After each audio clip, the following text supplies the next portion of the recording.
전 세계에서 오늘의 신앙 방송을 시청하시는 우리 모든 시청자 여러분, 희망찬 2023년이 시작되었습니다. 새해에 하나님께서 여러분 모두에게 큰 복을 주시고 행복이 넘치는 그런 시간이 되었으면 좋겠습니다. 2023년을 어떤 말씀으로 시작을 할까? 저는 빌립보서를 선택을 했습니다. 이 빌립보서는 바울이 쓴 모든 글 가운데에서 바울이 가장 성숙한 시대에 쓴 글 가운데 하나이고, 바울의 그 인간적인 면이 가장 잘 묘사된 그런 책입니다. 그래서 저는 바울 서신을 오래 연구하면서 우리가 어떻게 바울처럼 될 수 있을까? 이런 관점에서 바울을 여러 면에서 생각해 왔는데, 바울의 모습을 재현하는 데 있어서 가장 효과적인 책은 바로 빌립보서다. 저는 이런 결론을 내리게 됐습니다. 그래서 앞으로 한 두세 달간 저희들이 빌립보서를 공부하면서 바울처럼 되기, 이런 주제를 가지고 저희들이 한번 이 말씀을 연구해 보도록 하겠습니다. 오늘은 이제 빌립보서 강의 첫 시간으로 빌립보서 1장 1절부터 11절, 이것은 이제 빌립보서의 서두라고 하는데요. 이 글 가운데 빌립보서는 과연 어떤 책일 것인지 거기에 이렇게 소개가 되는 그런 말씀들이 많이 있습니다. 그래서 한번 그런 관점에서 오늘 이 서두를 함께 한번 읽어보시면 좋겠습니다.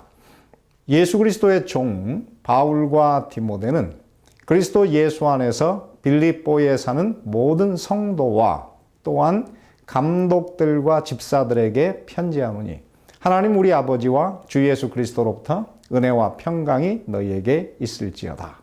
내가 너희를 생각할 때마다 나의 하나님께 감사하며 간구할 때마다 너희 무리를 위하여 기쁨으로 항상 간구함은 너희가 첫날부터 이제까지 복음을 위한 일에 참여하고 있기 때문이라.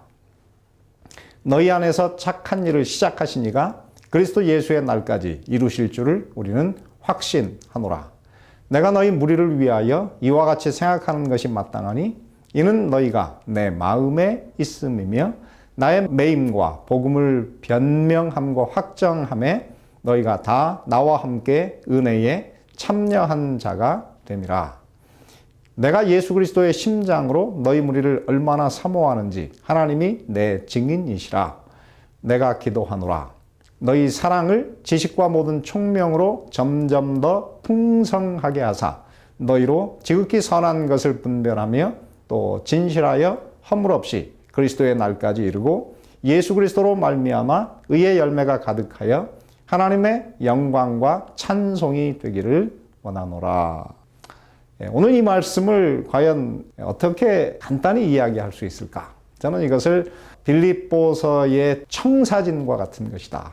여러분, 이 청사진이라고 하는 것은 이제 설계도를 그린 다음에, 옛날에는 복사기가 없었지 않습니까? 그래서 이 복사기가 없던 시대에 이 같은 이 블루프린트, 설계도를 여러 장을 복사를 할 때에 그 당시에는 수사나 철, 그 시트로산이라고 하는 것이 위에 이렇게 발라진, 그 용액이 발라진 그런 종이를 바로 이 이제 그 원본 밑에 두고 그곳에 오래 이제 빛을 투과시키면 그곳에 그림이 그려진 곳은 이렇게 하얗게 나타나고 그림이 없는 곳은 이렇게 파란색으로 나타나게 되었습니다. 그래서 우리는 설계도를 청사진 이렇게 부르게 되잖아요.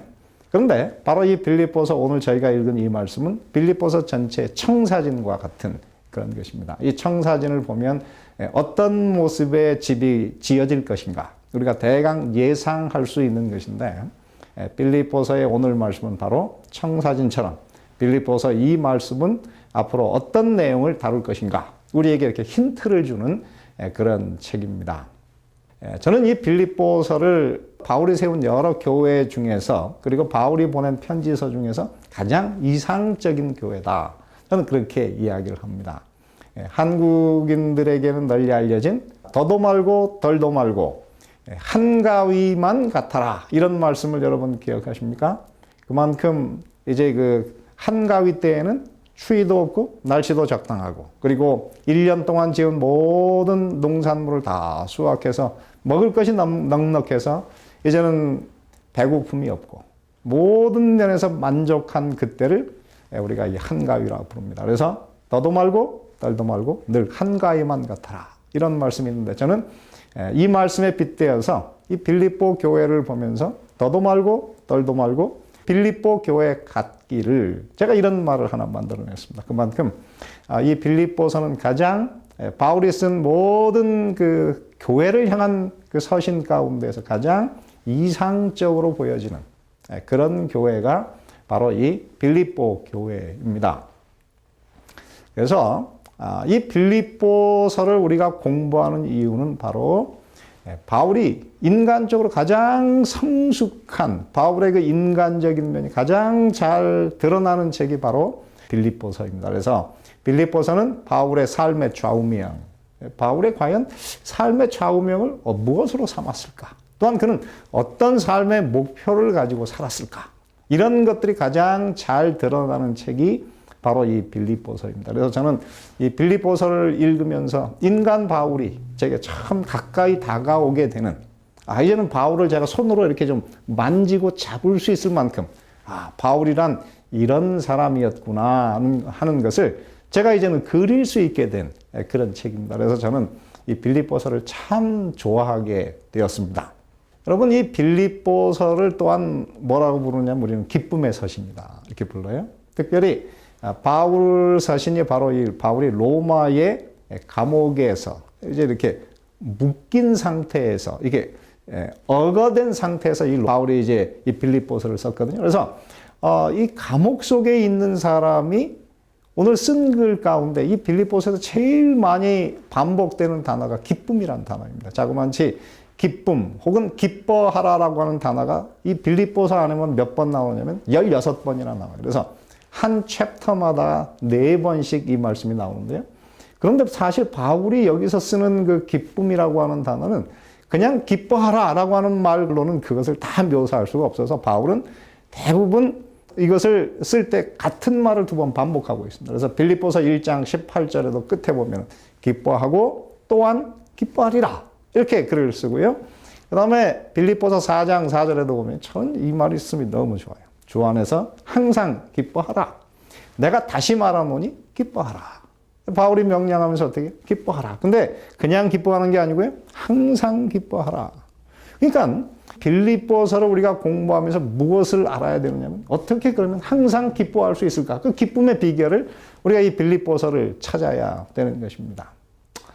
빌립보서 2장 17절 18절에도 이렇게 썼어요. 만일 너희 믿음의 재물과 섬김 위에 내가 나를 전제로 드릴지라도 나는 기뻐하고 너희 무리와 함께 기뻐하리니 이와 같이 너희도 기뻐하고 나와 함께 기뻐하라. 이 한 구절 가운데 기쁨이라는 단어를 4번이나 반복하고 있어요. 이 바울 서신, 특별히 빌립보서를 이 모든 주석가들은 뭐냐면 기쁨의 서신이다. 근데 이 기쁨이라고 하는 것이 바로 바울이 기뻐하라고 이야기할 때 그는 그렇게 우리가 생각할 때는 행복해 보이지 않는 감옥 속에 있으면서 기뻐하라. 이 말을 자그마치 16번이나 썼으니 이건 참 우리가 생각해 볼 만한 그런 책입니다. 근데 사실은 우리가 연구를 해보면 바울이 이런 환경을 넘어서는 혹은 핍박을 넘어서는 초인적인 기쁨, 하늘에서 사람에게 허락하시는 세상이 알 수 없는 그 기쁨을 처음 경험한 것이 바로 이 빌립보 감옥이었습니다. 여러분, 빌립보를 우리가 지금도 여행해 가면 그곳에 이제 헬라어는 이렇게 썼어요. 플라케 아포스톨루 파울루. 그래서 사도 바울의 감옥. 이렇게 된 곳이 있습니다. 근데 이곳은 다 돌로 돼 있고 그다음에 깊은 그 굴 가운데 들어 있는데 바울이 이곳에서 사도행전에 보면은 바울이 이제 이 빌립보에서 전도하다가 길을 지나가다가 귀신 들린 한 여종을 만났습니다. 근데 그 여종이 계속 바울과 실라를 보면서 이 사람들은 거룩한 하나님의 종으로서 이 사람들이 이곳에 와서 구원을 전한다 이렇게 하면서 계속 바울을 비방했습니다. 그래서 바울이 견디다 못해 이제 주 예수의 이름으로 명하노니 귀신아 그곳에서 나오라 그랬을 때 이 여자에게서 귀신이 떠나고 그전에는 이 여자가 점을 많이 쳐가지고 돈을 많이 벌어서 그 주인을 유익하게 했지만은 이 귀신이 쫓겨나고 나니까는 모든 수입의 수단이 끊어져 버리고 그 주인들이 화가 나가지고 바울과 실라를 모함해서 이제는 이 빌립보의 관원에게 이들을 데려가가지고 고소를 했습니다. 거짓 고소를 해서 그들이 많이 맞고 옷이 찢겨진 상태에서 많이 맞고 손발이 묶여진 채로 이제 깊은 이 감옥에 그것도 가장 이제 그 도망가면 안 되는 가장 깊은 곳에 바울과 실라를 가두었어요. 또 성경에 보면 이렇게 기록하고 있네요. 밤중쯤 돼요. 바울과 실라가 기도하고 하나님을 찬미하며. 여러분 생각해 보십시오. 복음을 전하다가 오해를 받아서 많이 얻어맞았습니다. 손발은 묶였죠. 몸은 고통스러운데 밤중쯤 되었다. 왜 밤중쯤 되었을까요? 아마도 많이 얻어맞고 기절한 상태에서 밤중쯤이라고 하는 것은 midnight, 밤 12시 자정쯤에 바울과 실라가 기절했다가 드디어 이제 정신을 차린 시간이 한밤중, 밤 12시쯤 자정이 되었을 때. 그런데 이 바울이 이제 그전에는 교회를 핍박하던 사람이었는데 그가 이제는 교회를 위해서, 주님을 위해서 핍박당하는 사람이 되었어요. 그렇게 깨어났는데 마음속에 하늘로부터 이르는 형언할 수 없는 기쁨이 그의 마음을 채워서 그 깊은 감옥 속에서 바울과 실라가 정신을 차리자마자 제일 먼저 한 것이 무엇입니까? 기도하고 하나님을 찬미하며. 참 이해할 수 없는 것입니다. 그 깊은 감옥 속에서 어떻게 그렇게 많이 맞은 사람의 빛도 없는 그 속에서 그들이 깨어나자마자 기도하고 하나님을 찬미했을까요?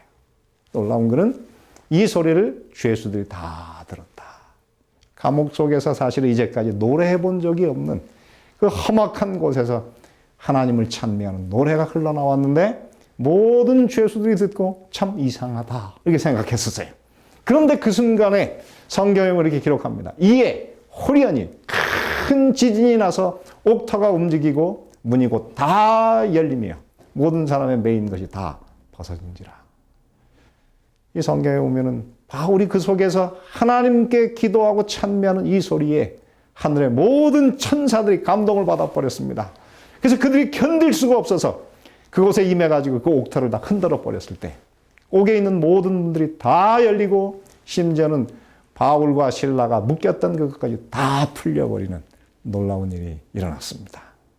그래서 그 많은 죄수들이 이제 다 풀렸으니 도망가야 되지만은 그들은 도망갈 수가 없었어요. 그 감옥에서 울려 나오는 바울과 실라의 그 아름다운 찬미. 저들이 왜 이 속에서 노래를 할까? 도망가지 못하고 죄수들이 다 바울과 실라가 있는 그 깊은 감옥으로 다 몰려들었습니다. 그 감옥이 그곳이 이제 예배당이 되었고 함께 하나님을 전도하는 그런 곳이 되었는데요. 뒤늦게 그 소식을 한 간수가 감옥 문이 다 열린 다음에 죄수가 보이지 않자 자결하려고 하는 그 순간에 성경에 보면 이렇게 기록하고 있죠. 바울이 크게 소리질러 가로되 내 몸을 상하지 말라. 우리가 다 여기 있노라. 참 놀라운 일이 아닙니까? 감옥 속에서 이제 그 죄 간수가 그를 사실 억압하는 그 이 감옥의 책임자가 죽으려고 하는 그 순간에 바울이 황급하게 크게 소리 질렀어요. 내 몸을 상하지 말라. 우리가 다 여기 있노라. 간수가 참으로 놀랐습니다. 등불을 들고 가봤더니 그 속에 모든 죄수들이 그 얼굴이 천사처럼 빛나고 그 감옥 속에 함께 모여 있는 것입니다. 이것을 본 그 간수가 성경에 보면 무서워 떨며 바울과 실라 앞에 부복을 했다. 그 참으로 감옥의 그 책임자가 바울과 실라 앞에 무릎을 꿇었어요. 그러면서 하는 말이 선생들아 내가 어떻게 하여야 구원을 얻으리까. 그래서 이 사도행전에서 가장 명언이 그 속에서 나오지 않습니까? 주 예수를 믿어라. 그리하면 너와 내 집이 구원을 얻으리라. 성경에 보면 그날 이 간수가 바울과 실라를 자기 집으로 데려가서 그를 씻긴 다음에 말씀을 듣고 그 다음에 그 복음 가운데에서 온 가족이 함께 침례를 받았어요. 그 바울이 그 감옥 속에서 가졌던 그 초인적인 기쁨이 하늘에서 이르러 오는 그가 깨어나자마자 하나님께 기도하고 찬미하는 그 소리를 듣고 그것을 참으로 잊을 수 없었다. 그 감옥에서 일어난 건 놀라운 하나님을 감동시켰고 천사들을 감동시켰던 그 위대한 감옥 속의 그 초인적인 기쁨의 찬양이 바로 이 사실은 빌립보 교회가 탄생하게 된 놀라운 비결이죠. 그런데 바울이 어떻게 이 빌립보 감옥에 있었을 뿐만 아니라 지금 로마 감옥에서 거의 똑같은 환경에서 바울은 바로 그때 경험했던 그 초인적인 기쁨으로 충만해서 교인들을 향해서 말합니다. 주 안에서 항상 기뻐하라. 내가 다시 말하노니 기뻐하라. 그러므로 오늘 우리는 이 빌립보서를 공부하면서 어떻게 바울처럼 우리의 이 모든 환경을 뛰어넘는 기쁨을 가지고 살 것인가. 저는 이 빌립보서를 지난 6개월간 공부하면서 그 비결을 많이 연구하면서 묵상을 했어요. 그런데 제가 사실은 지난 한 2달 전에 한국을 방문했었거든요. 근데 방문을 하면서 이제 제가 저희 어머님 구순 때문에 한국을 갔는데 가서 이제 많은 친구들을 만났고 가족을 만났어요. 그런데 그때에 가서 제가 사실 어머님을 이제 구순을 축하하기 위해서 갔지만은 많은 우리 형제 자매들 그리고 친척들이 만나는 사람들이 다 무엇인가 저에게 선물을 계속 주는 것입니다. 제가 돈을 어머님 구순 때문에 돈을 꽤 많이 이제 준비해서 갔는데 그 돈을 한 푼도 쓸 수가 없었어요.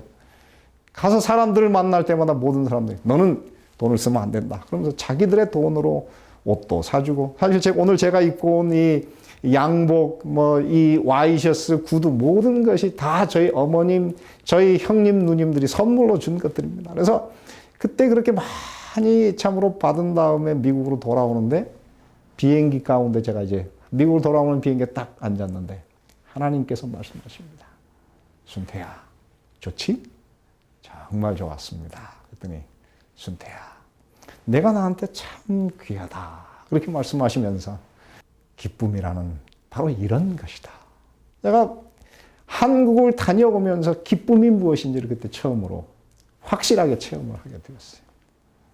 하나님께서 제게 주시는 그 한없는 기쁨, 주님을 알고 산다는 것. 그리고 제가 사실은 지난 4년간 이 오늘의 신앙 방송을 해서 일요일마다 이게 녹화를 하는 이 시간이 사실 참 힘들고 어려운 시간이었는데 제가 이제 한 2달간 쉬면서 하나님께서 마치 제게 휴가를 주고 하나님께서 제게 그동안 고생한 모든 것을 보답해주는 그런 시간을 제가 경험하면서 기쁨, 예수님 안에, 하나님 안에 산다고 하는 것이 이렇게 좋은 것이구나. 제가 이번에 경험하고 왔습니다. 여러분, 우리는 이제 빌립보서를 공부하면서 어떻게 기뻐할 수 있을까? 환경이 힘들고 고난과 어려움 중에도 우리가 어떻게 기뻐할 수 있을까? 우리는 이 빌립보서를 통해서 그 초인적인 기쁨의 비결을 찾아보려고 합니다. 여러분 한번 기대해 보시기 바랍니다. 이제 제가 이 서론을 마치면 이 문제를 하나씩 여러분에게 풀어 드릴 것입니다. 여러분 기대가 되지 않습니까? 주 안에서 항상 기뻐하라. 내가 다시 말하노니 기뻐하라. 오늘 우리는 바울 선생님을 따라 기쁨이 넘치는 모든 환경을 초월하는 하늘의 기쁨으로 우리의 삶이 충만한 그런 삶의 비결을 빌립보서를 통해서 배우게 될 것입니다. 다음 주에 우리는 빌립보서란 어떤 책인가 이 문제를 계속 이야기하겠습니다.